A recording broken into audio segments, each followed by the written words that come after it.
बदतमीज़ लोगों से निपटने के 10 तरीके ज़रूर देखें इस वीडियो में।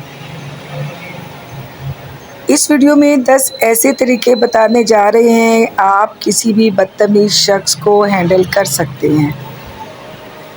नंबर 1, मुसलसल मुस्कुराना बंद करें, संजीदा चेहरा रखें। नंबर 2, सीधा खड़े हों, झुककर बात ना करें।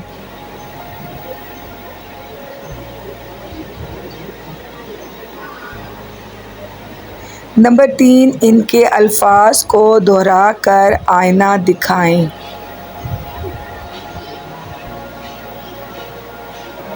नंबर 4, इनकी बात को नज़रअंदाज करें।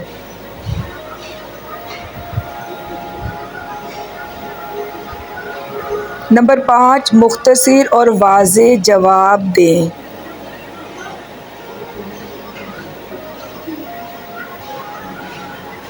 नंबर 6, तंज़ो मज़ाक से बात को टालें।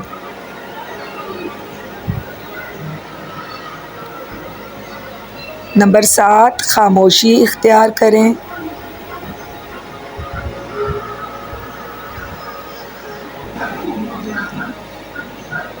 नंबर 8, नरमी से मगर दो टोक अंदाज अपनाएं।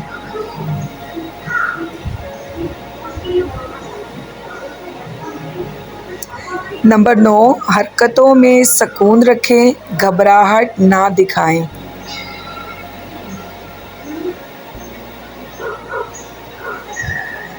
नंबर 10, आँखों में आँखें डालकर पुरएतमाद अंदाज में देखें। इन 10 तरीकों से किसी भी बदतमीज़ शख्स को हैंडल कर सकते हैं।